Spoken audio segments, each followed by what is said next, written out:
Hello.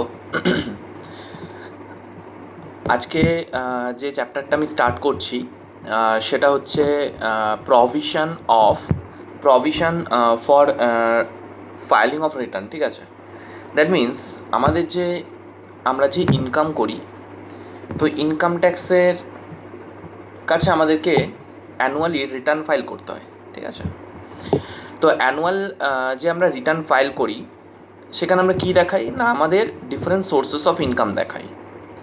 যেমন আমরা জানি যে সেকশন ইনকাম ট্যাক্স অ্যাক্ট আছে আমাদের ইন্ডিয়াতে 1961। তো 1961-এর যে অ্যাক্ট আছে এতে section number 14, section number 14 section number 14-এ টোটাল 5 হেডস অফ ইনকামের স্টোরি দিয়েছে, যে 5টা head of 5, there are 5 heads of income. First head salaries, তা সেকশন রেঞ্জ কত? Section 15 to section 17। Second heading কি না, income from house property, section range কত?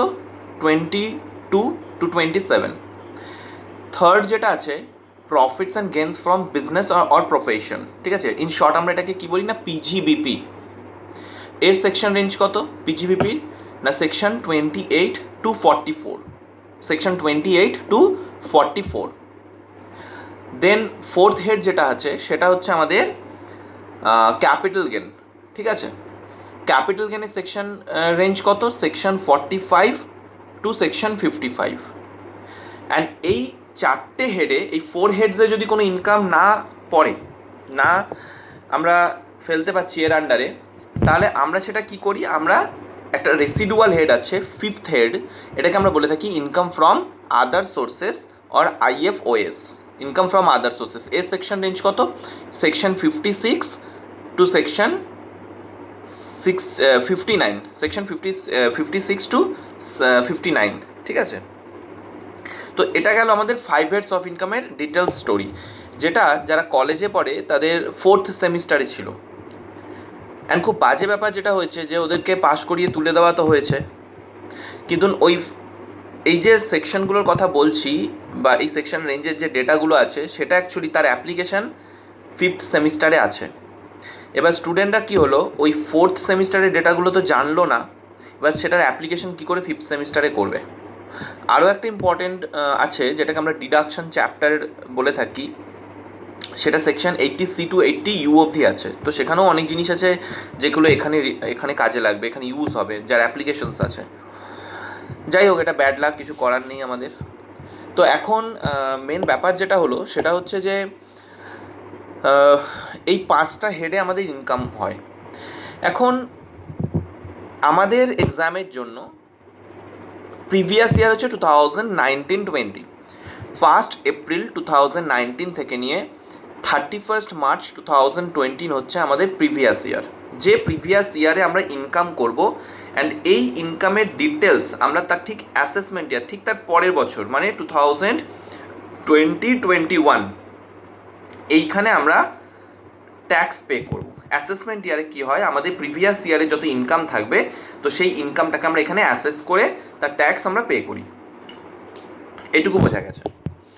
এবার আমরা যখন এখানে অ্যাসেস করব, তো আমরা ইনকাম ট্যাক্স অথরিটির কাছে, ডিপার্টমেন্টের কাছে ডিক্লেয়ার করতে হবে, বলতে হবে। তো ওখানে গিয়ে তো দাঁড়িয়ে আমরা বলবো না, তো ডকুমেন্ট হিসাবে আমাদেরকে কিছু ডকুমেন্ট ওখানে সাবমিট করতে হবে। ডকুমেন্টে বলা থাকবে আমি কোন কোন সোর্সেস থেকে ইনকাম করেছি, অ্যান্ড কোন কোন সোর্সে আমি ইনভেস্ট করেছি, কী কী ডিডাকশান আমি ক্লেম করব। ডিডাকশান আমাকে ইনকাম ট্যাক্স অথরিটি নিজে থেকে তো দেবে না, আমাকে ক্লেম করতে হবে। তো এই সমস্ত যে ডেটাগুলো, যে আমার কোন কোন সোর্সেস থেকে ইনকাম আছে, আমি কোন কোন সোর্সে ইনভেস্ট করেছি, এবং আমি কী কী ডিডাকশান ক্লেম করবো, ডিডাকশান মানে সেকশন 80C টু 80U কথা বলছি। ঠিক আছে, আমি কী কী ডিডাকশান ক্লেম করব।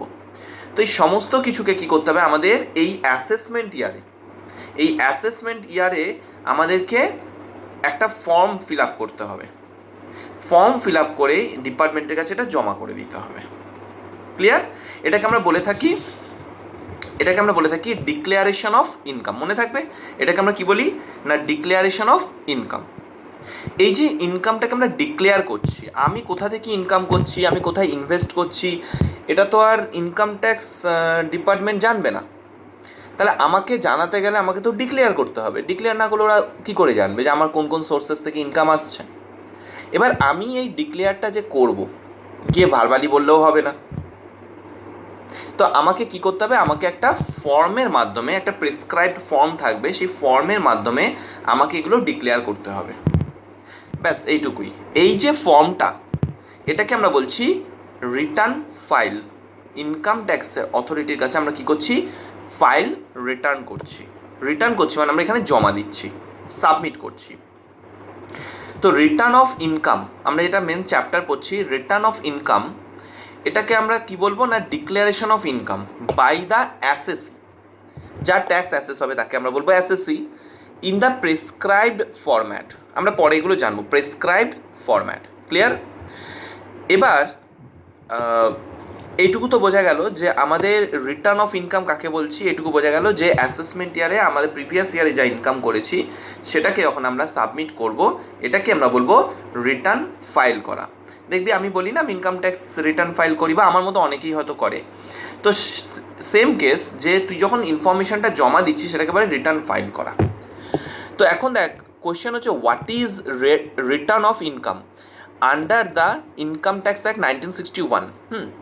আমি একবার জাস্ট বুকিশ ল্যাঙ্গুয়েজ রিড করছি, হ্যাঁ, তোরা একটু শোন।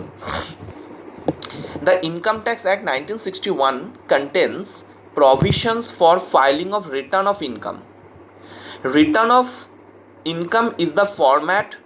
Return of income is the format, তার মানে একটা format in which the assessee furnishes information। ওই ফর্মে আমরা ফার্নিশ করি information as to his total income and tax payable। কত টাকা আমার টোটাল ইনকাম হচ্ছে এবং আমি কত টাকা ট্যাক্স পে করব। The format for filing of returns by different assessees is notified by the central board of direct tax. আমরা এটা বেসিকেই পড়েছিলাম কে ডিরেক্ট ট্যাক্সকে কন্ট্রোল কে করে, central board of direct tax, সিবিডিটি, central বোর্ডকে কন্ট্রোল করে। তো নোটিফাই কে করে, এই ডিফারেন্ট অ্যাসেসির জন্য যে ফর্ম হয় এটা সিবিডিটি নোটিফাই করে দেয়।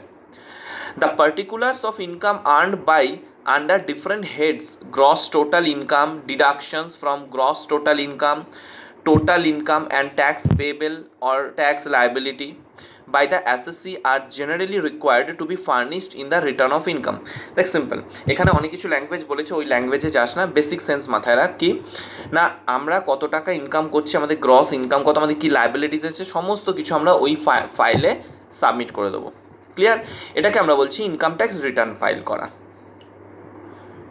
তুই যদি না ফাইল করিস আর আমরা যদি না ফাইল করি রিটার্ন, তাহলে অবভিয়াসলি ডিপার্টমেন্ট কী করে বুঝবে যে আমরা কত টাকায় কী ইনকাম করছি। এবার দেখ, ব্যাপার হচ্ছে যে ফাইল তো আমরা করব, ঠিক আছে। তো দাদা, এই যে তুমি অ্যাসেসমেন্ট ইয়ার বললে 2020 1 এপ্রিল 2020 থেকে নিয়ে নেক্সট ইয়ার 31 মার্চ 2021, এই যে টাইম আছে, এই টাইমের মধ্যে কোন টাইমে আমাকে সাবমিট করতে হবে প্রিভিয়াস ইয়ারের ইনকাম, এর জন্য আমরা যেটা স্টাডি করব সেটাকে আমরা বলবো ডিউ ডেট। যারা আমার স্টুডেন্ট আছে তাদের কোয়েশ্চেন নাম্বার 2, আমার যে শিট আছে শিটের কোয়েশ্চেন নাম্বার 2। আর যারা আমার স্টুডেন্ট নয় বাট অনলাইনে এই ভিডিওটা দেখে কিছুটা কনসেপ্ট নিচ্ছে, তাদেরকে আমি তো এমনি মুখে বলে দিচ্ছি, শিটের দরকার নেই। আর যারা আমার স্টুডেন্ট আছে তারাও আমি মুখে বলে দিচ্ছি, জাস্ট লেকচারটা শুনলেই হবে। Due date of filing of return. আচ্ছা, due date of filing of return মানে হচ্ছে কবে আমাদেরকে রিটার্ন জমা করতে হবে। ফর এক্সাম্পল, আমাদের বাড়িতে ধরো ইলেকট্রিসিটি বিল এসছে, তো ইলেকট্রিসিটি বিল আসলে বিল জমা করার তো একটা পার্টিকুলার ডেট থাকবে, যে এই ডেটের মধ্যে আমরা বিল জমা করতে হবে, এটাকে বলা হয় ডিউ ডেট। ক্লিয়ার এইটুকু? তো ডিউ ডেটের মধ্যে আমাকে রিটার্ন ফাইল জমা করে দিতে হবে। এবার এই ডিউ ডেটের একটা সেকশন আছে, খুব popular section, section 139 subsection 1, section 139 subsection কি 1, মনে থাকবে? Section 139 subsection 1। এই সেকশন 139 সাবসেকশন 1-এ কোন কোন টাইমের মধ্যে আমাকে জমা করতে হবে, সাবমিট করতে হবে, তার জ্ঞান দেওয়া আছে, যে কোন কোন টাইমের মধ্যে, কোন টাইম ফ্রেমের মধ্যে আমাকে আইটি ফাইল করতে হবে, সেই ডিউ ডেট বলা আছে। তাহলে ডিউ ডেটের সেকশন কত? 139 সাবসেকশন 1। ক্লিয়ার? এবার আমরা আমরা একদম বেসিক লেভেলে ট্যাক্সেশনে একটা সেকশন পড়েছিলাম, সেকশন 2 সাবসেকশন 31, যেখানে আমরা পড়েছিলাম ডেফিনেশন অফ পার্সন, যেখানে মনে আছে যে আ পার্সন ইনক্লুডস ছিল কি, an individual, a HUF, Hindu undivided family, a company, association of person, body of individual, AJP, farm, এইসব ছিল। তো এখানে সিমিলারলি ওই পার্সনদেরকে নিয়েই এখানে কিন্তু ডিউ ডেটেড টাইমিং বলা হয়েছে, ঠিক আছে। ফার্স্ট আমি যেটা বলবো সেটা হচ্ছে 31 বলছি, 1 এপ্রিল 2020, 1 এপ্রিল 2020 থেকে নিয়ে 31 মার্চ 2021, এই পিরিয়ড মানে দ্যাট ইজ অ্যাসেসমেন্ট ইয়ার, আমাদের এক্সামের জন্য অ্যাসেসমেন্ট ইয়ার। এই অ্যাসেসমেন্ট ইয়ারের মধ্যে আমি 30th সেপ্টেম্বরের মধ্যে জমা কাদেরকে করতে হবে আমি তাদের স্টোরি বলছি। 30th September, clear? যেমন এটা কি চলছে, জুলাই, অগাস্ট, সেপ্টেম্বর। তো 1 এপ্রিল থেকে নিয়ে 30th সেপ্টেম্বর অবধি কাদেরকে জমা করতে হবে, আইটি ফাইল করতে হবে, রিটার্ন ফাইল করতে হবে। বলছে 30th September of the assessment year. Assessment ইয়ারে 30th সেপ্টেম্বর, প্রিভিয়াস ইয়ারে তো না, কেন প্রিভিয়াস ইয়ারের ইনকামই তো আমি অ্যাসেসমেন্ট ইয়ারে জমা করব। ফার্স্ট হচ্ছে আ কোম্পানি, মানে প্রত্যেকটা কোম্পানি আছে, সেই কোম্পানিকে 30th সেপ্টেম্বরের মধ্যে অ্যাসেসমেন্ট ইয়ারে জমা করে দিতে হবে আইটি ফাইলের কাছে। আ পার্সন, তাহলে পয়েন্ট নাম্বার এ কি বললাম, আ কোম্পানি। পয়েন্ট নাম্বার বিতে কি বলছি, a person other than company, a person other than company. তো a person other than company মানে পার্সনের ডেফিনেশন সেকশন 2 সাবসেকশন 31। তো আদার দেন কোম্পানি মানে বাকি সমস্ত পার্সনকে এখন বুঝে নি। Whose accounts are required to be audited under the income tax act 1961 or any other law for the time being in force. এর মানে বলছে যে কোম্পানি ছাড়া বাকি যদি কোনো পার্সন থাকে যার অ্যাকাউন্টসকে আমাদেরকে অডিট করতে হয়, ম্যান্ডেটরি, এটাই সেমিস্টার 4-এ ছিল, ঠিক আছে, PGBP চ্যাপ্টারতে কাদের অ্যাকাউন্টসকে ম্যান্ডেটারি অডিট করতে হয়, ঠিক আছে। তো আমরা এখন ওই স্টোরিতে আছি না, এটুকু মাথায় রাখি যে যাদের অ্যাকাউন্টকে ম্যান্ডেটারি অডিট করতে হবে সেই সমস্ত পার্সনকে, যদি ধরে নিই আমার অ্যাকাউন্টসকে ম্যান্ডেটারি অডিট করতে হবে, তাহলে আমাকেও 30th সেপ্টেম্বরের মধ্যে আইটি ফাইল করতে হবে, ক্লিয়ার? তাহলে কোম্পানিকে করতে হচ্ছে return file 30th September. A person other than company, কেন আদার দ্যান কোম্পানি বলেছে, বিকজ ওপরে তো কোম্পানি বলে দিয়েছে। তো a person other than company whose accounts are to be audited under the income tax act 1961, clear? Point number সিতে কি বলছে, আ ওয়ার্কিং পার্টনারশিপ ফার্মের a working partner of a firm whose accounts are required to be audited. যদি কোনো working partner থাকে যে পার্টনারকে audit করাতে হয়, required to be firms whose accounts are required to be audited, ঠিক আছে। A working partner of a firm whose accounts are required to be audited under the income tax act 1961। তো তাকেও কী করতে হবে, 30th সেপ্টেম্বরের মধ্যে সাবমিট করতে হবে, ক্লিয়ার? তাহলে কোম্পানিকে করতে হচ্ছে, তাহলে ফার্স্ট কি কোম্পানিকে করতে হচ্ছে other than company any person whose accounts are required to be audited and a working partner of a firm whose accounts are required to be audited.